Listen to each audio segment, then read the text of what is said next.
The Central Bank of Nigeria has granted approval in principle for payment service bank licenses to the two major telecommunications firms in Nigeria, MTN Nigeria and Airtel Africa.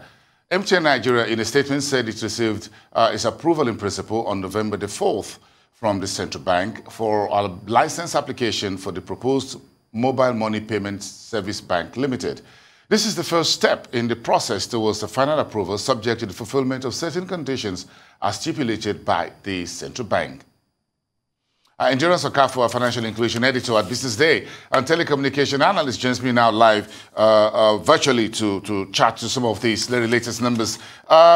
Endurance, good morning. Yeah, thank you so much for coming through this morning. Yes, how does this latest development licensing by the Central Bank impact the mobile money operations in Nigeria for both MTN and Airtel Africa? Okay, thank you very much. It's definitely a big one to impact positively on the mobile money drive by MTN through their Momo agents and Airtel, their smart cash. So it would give them the leverage to go further beyond what they're already doing with their mobile agents to directly provide financial services to their customers, leveraging on their existing infrastructure. You know, the telco industry has the largest customer base by any Nigerian industry. So this will definitely bring more revenue to them, give them leverage beyond what they're already doing. So it's a big one and positively impacts on their drive. What financial services do you think they'll be able to bring to the table that the traditional banks are not providing at the moment? Okay, so basically, most of the things that the traditional banks are already doing, but the most important part of it is the fact that they will be able to deepen financial inclusion, give financial services to over 40 million Nigerians who do not have existing bank accounts. So that is the milestone that this will bring on board, because banks and even fintech have not been able to break even in achieving rural financial inclusion in Nigeria. But with this and with existing infrastructure of the telcos, they will be able to provide financial services to excluded Nigerians. Should the banks in Nigeria be worried for any reason with this development? It's been in the pipeline for a couple of years, by the way. So it's safe to know, to believe that, yes, both parties are aware. The banks know that the fintechs, the big telcos are coming to take part of their lunch. So, but the reality is here now. Yes, obviously. And then if you look at what's happening in Ghana, MTN Ghana, the revenues that it generates from its mobile money operations, it's allegedly more higher than what some banks generate put together. So I understand where this point is coming from. But basically, I think competition is good. I'll take it from that angle. It will keep the bank on their toes to want to provide more seamless, more affordable, cheap financial services. And again, I think it would be wise for them to want to collaborate, tap into this innovation and see how it can benefit them.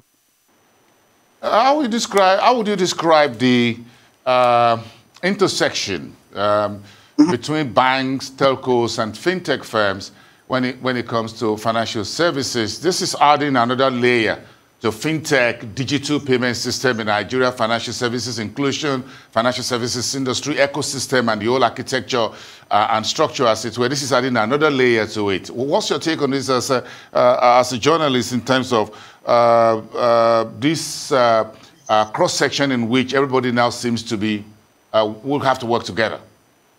Yeah. Okay, so definitely there is interception, like you said, different layers, and won't be surprised if another industry comes up tomorrow and wants to partake in Nigerian financial services industry.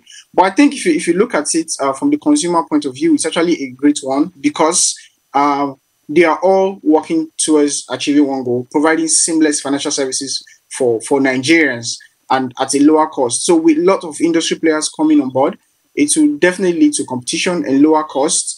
But I kind of think that they all depend on each other, right? The fintech need the banks, the telco, they need the fintech. So basically, they all have interrelationship, and a synergy between them will be a great one. This is where the CBN obviously will come into play in harmonizing the relationship that they have to ensure that one goal is achieved, which is providing affordable and seamless financial services for Nigerians. Oh, yeah, it's okay. But again, yeah, whatever it is, at least the banks will still be the deposit money banks, by the way. So Yes, they definitely at will. least, so they still hold that. You need the money to transfer. Yes. But then, is there Yeah. room for collaboration between the three, or will it be a free-for-all battle royale? Do you think, as you're trying to say, there's going to be a marriage of all equals? Well, depending on where each one will have it. So it's a time for a bit of a SWOT analysis here. Okay, so basically, yeah, like we've just said, a follow-up to the question you asked previously, there definitely will be a room for collaboration, right? And I think this will be fastened by maybe intervention of CBN, providing room for them to actually interrelate. Already, I think there's some form of partnership. Before this PSB, the telcos were already doing some partnership with banks, some banks. So definitely, this will probably help to cement. The banks will see opportunities in partnering with the telcos. The fintech on their own end, there definitely will be a room for a lot of collaboration, and I think it's inevitable because the telcos having the infrastructure that they have, the banks will know that, so they have more leverage in getting more customers, getting more revenue. They will want to seek opportunity on how to tap into that. The fintech, on the other hand, want to look for opportunity to tap into that. So there definitely will be room for collaboration, and the CBN definitely spared this, I'm sure. Yeah, again, because yes, if you have the customers and all of that, non-bank folks, and then, well, you could bring some customers my way to have a formal bank account while I push some your way, and then Yeah, so you could have some service, you could have some products that you want to leverage on yeah, the infrastructure of the telco to get out to your customers, exactly. and vice versa. I Yeah. liked it. And for credit to the man at the bottom of the pyramid and the cost at which credit comes in, I think this is going to be, do you think this is going to be a game changer for folks who says, look, we want very small credit, but going through the front door of the banks, the brick and mortar banks, and filling a whole bunch of papers and providing signatures of your grandmother or grandparents is an issue that you hold a lot of collateral. Do you think these PSB folks, MTN and Airtel, is here to break all that down and make sure there's a whole lot of credit expansion, maybe even for insurance business in Nigeria? Yes. So financial inclusion goes beyond just having a basic bank account, right? Includes insurance, credit, like you said, and definitely with PSB rolling out, which is basically people having access to basic financial services through the use of their mobile phone number, right? It just removes all the barriers to inclusion, credit, and whatnot. So definitely, why the requirements, why the CBN, what it allows the PSB license to be able to do, why I don't think it allows credit for now, but I think banks and fintech who are already into credit offering services will be able to, at some point, through the approval of the CBN, ride on this seamless means of providing these services to actually maybe meet the need of Nigerians who want credit without any challenges. You know, you've seen the government talked about retail insurance. We're just talking about that, as well as making sure that there's a micro pension business in Nigeria for the artisans, for the roadside mechanic, for the vulcanizer, for the hairdresser, the barbing salon guy down the road, this your street, my street. So you think this is good? The bank should be able to do a whole lot more, including the entire financial system. Do you think this will afford opportunities for folks without a smartphone to be able to say, look, I want to see what the stock market prices is on the farm, on the Anchor Borrowers Program in Kebbi State, in Niger State, in Kogi State, wherever, so that they will all bring everybody more together?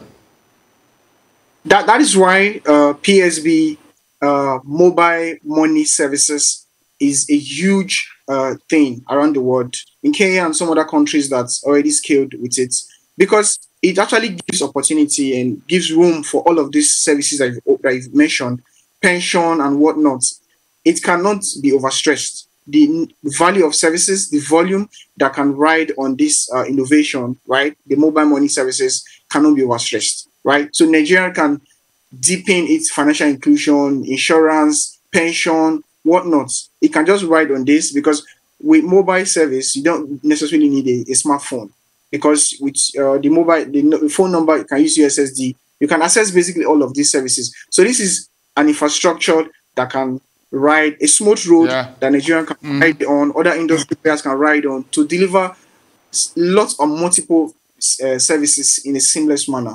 Yeah, Endurance Okafor at our Business Day newspapers. Thank you so much for your time. Enjoy your weekend. Thank you so much for talking to this big news today.